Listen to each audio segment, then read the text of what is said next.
सभी को प्रणाम, नमस्कार, जय जिनेन्द्र।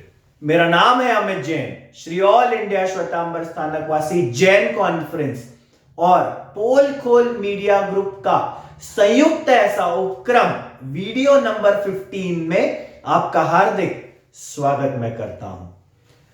दोस्तों, इस श्रृंखला में आज हम बात करने जा रहे हैं भारत सरकार के द्वारा दी जाने वाली CGT MSE लोन स्कीम के बारे में। इसका फुल फॉर्म है credit guarantee trust for micro and small industries. दोस्तों, इस बिजनेस श्रेणी में अगर आप हैं जहां पर सूक्ष्म, लघु या मध्यम उद्योग श्रेणी हम जिसे कहते हैं, तो यह स्कीम आपके लिए है। चाहे आप मैन्युफैक्चरिंग सेक्टर से जुड़े हो, चाहे आप सर्विस इंडस्ट्री से जुड़े हो, या फिर रिटेल सेक्टर में आप कार्यरत हो। रिटेल सेक्टर यानी किराना की आपकी कोई शॉपी होगी, ग्रोसरी स्टोर होगी, या आप एक मिनी मॉल ग्रोसरी का डालना चाहते हो। Clothing industry, clothing shop, showroom आप कपड़ों का डालना चाहते हो, तो तब भी आपको इस स्कीम का लाभ मिल सकता है। दोस्तों, रिटेल सेक्टर के लिए यहां पर एक कैप दी गई है। 50 लाख रुपए तक का बेनिफिट आपको हो सकता है, जहां पर क्रेडिट गारंटी यानी बिना कोलैटरल आपको यहां पर कुछ भी गिरवी नहीं रखना है। 50% तक के गवर्नमेंट आपको रिटेल सेक्टर में प्रोविजन हो, किराना स्टोर हो, ग्रोसरी का शॉप हो या फिर क्लोथिंग इंडस्ट्री हो, 50% तक क्रेडिट गारंटी का लिमिट, कैप यहां पर भारत सरकार ने दिया है।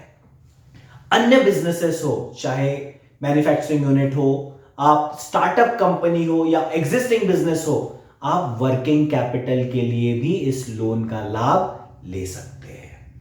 इतर बिजनेसेस के लिए 2 करोड़ रुपए तक का आपको लोन, ऋण यहां पर मिलने की सुविधा दी गई है।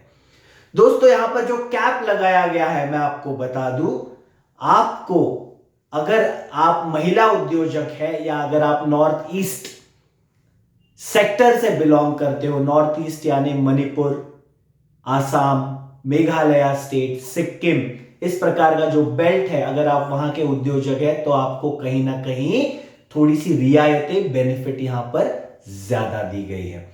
दोस्तों, कोई भी बिजनेस आइडिया को जब सरकार लोन देना चाहती है तो वे चाहेंगे कि आपके पास बिजनेस की क्लैरिटी हो। बिजनेस क्लैरिटी हो, जब आप बैंकिंग कॉरपोरेशन को जाकर मिले तब आपकी प्रोजेक्ट रिपोर्ट अति महत्व की डॉक्यूमेंट बन जाती है। साथ ही आपका रजिस्ट्रेशन होना चाहिए, उद्योग रजिस्ट्रेशन, यह भी एक महत्व की डॉक्यूमेंट है। आपके जो आधार कार्ड है, आईडी प्रूफ्स है, साथ में आपकी इनकम स्टेटमेंट्स है, आईटी रिटर्न्स है, इनकम टैक्स रिटर्न्स है, वह भी वहां पर मजबूत होनी चाहिए। दोस्तों, बिना कोलैटरल यह लोन आपको मिलता है। आपके मन में सवाल होगा कि यहां पर इंटरेस्ट का रेट कितना है, तो आपको बता दूं 14 से 18% तक का स्लैब यहां पर दिया गया है, जो आपके लिए इंटरेस्ट रेट होगा। एनुअल इंटरेस्ट रेट 14 से 18% तक की ब्रैकेट यहां पर मेंशन करी गई है।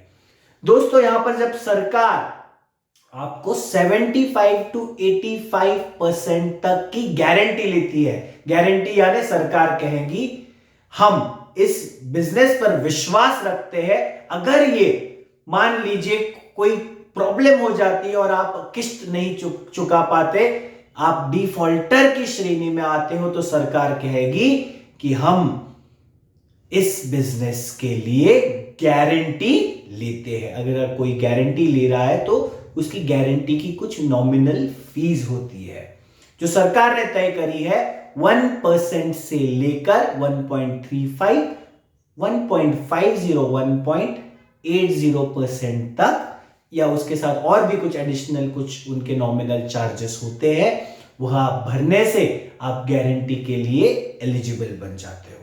कुछ लोग कहते हैं कि साहब लोन स्कीम है, अच्छी बात है, लेकिन हमें मिल नहीं पाता। मिल इसलिए नहीं पाता क्योंकि आपकी प्रोजेक्ट रिपोर्ट, एक महत्व की जो डॉक्यूमेंट है, आप वहां पर ठीक से प्रोजेक्ट रिपोर्ट सबमिट नहीं कर पाते। अगर आपके पास क्लैरिटी है तो वह प्रोजेक्ट रिपोर्ट के अंदर, वह बिजनेस में क्लैरिटी दिखनी चाहिए। आपके सीए से आपको संपर्क करना चाहिए, सीएस से संपर्क करना चाहिए और छानबीन करने के बाद आपको एक संतुलित ऐसी प्रोजेक्ट रिपोर्ट वहां पर पेश करनी है। आपके प्रोजेक्ट के प्लान्स, आपके बिजनेस के प्लान्स, कितने लोग काम करेंगे, किस प्रकार से आप बिजनेस का विस्तार करना चाहते हैं, ये सभी बातें वहां पर होनी चाहिए। दोस्तों, कौन कौन सी बैंक्स आपको यहां पर लोन दे सकती है? शेड्यूल्ड बैंक्स, उसके बाद में जो रीजनल रूरल बैंकिंग कॉर्पोरेशंस है, जिसे हम आरआरबी कहते हैं, वे बैंक्स आपको यहां पर लोन दे सकती है। SIDBI, small industrial development banking corporation, SIDBI से भी आपको यह लोन प्राप्त हो सकता है। उसी के साथ एनबीएफसी यानी नॉन बैंकिंग फाइनेंशियल कॉर्पोरेशंस, लगभग सभी बैंकों से आपको यह ऋण ले आप जरूर सकते हो, लेकिन आप एलिजिबल बनने चाहिए, क्लैरिटी होनी चाहिए। और भारत सरकार और बैंक जब आपके ऊपर विश्वास करता है तो वह गुड प्रोजेक्ट्स पर विश्वास करता है। गुड प्रोजेक्ट्स यानी जो आपको स्वयं को भी प्रॉफिटिंग हो और बैंक के जो पैसे हैं, लोन अमाउंट है, वह किस्त पर मंथ उसे रेगुलरली उसके पूरे टाइम लिमिट के लिए मिलती रहे। दोस्तों, उम्मीद है आज की जानकारी आपको पसंद आई होगी। एक और पॉइंट, किसे यह लोन नहीं मिल सकता, वहां पर भी कुछ कैटेगरी डिफाइंड है। एग्रीकल्चर सेक्टर को यह लोन नहीं मिल सकता। और साथ ही एजुकेशनल इंस्टीट्यूशंस, ट्रेनिंग इंस्टीट्यूशंस और सेल्फ हेल्प ग्रुप, यह तीन कैटेगरीज, जो तीन श्रेणी में अगर आपका व्यवसाय है तो वहां पर यह लोन आपको एप्लीकेबल नहीं होगा। उम्मीद है आज की जानकारी आपको पसंद आई होगी। पुनः आपके साथ मुलाकात होगी अन्य वीडियो में अन्य जानकारी के साथ। तब तक हमारा वीडियो शेयर करें, लाइक करें, इससे हमें प्रोत्साहन मिलता है। जल्दी मुलाकात होगी, तब तक के लिए सभी को प्रणाम, नमस्कार।